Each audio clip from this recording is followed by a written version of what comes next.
L'opposant zimbabwéen Tendai Biti a été arrêté ce samedi 21 mars à Mutare, dans l'est du pays, lors d'un rassemblement réunissant militants et journalistes. Cette interpellation intervient dans un contexte de forte tension politique liée au projet de réforme constitutionnelle porté par le parti au pouvoir. D'après un média local, l'ancien ministre des Finances participait à cette rencontre visant à dénoncer cette réforme.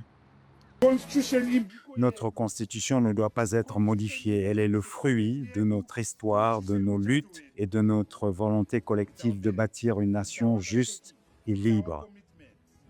Au cœur des crispations, un projet controversé qui prévoit notamment la prolongation du mandat présidentiel jusqu'en 2030 ainsi que la suspension de l'élection du chef de l'État au suffrage universel direct. L'opposition accuse le président Emmerson Mnangagwa, au pouvoir depuis 2017, de chercher à se maintenir à la tête du pays. Elle dénonce un recul démocratique et appelle à l'organisation d'un référendum pour soumettre la réforme au vote populaire. Modifier cette constitution serait remettre en question ce que nous avons construit avec courage et détermination. Ainsi, défendre sa permanence est une manière de protéger notre identité, notre unité et notre avenir commun.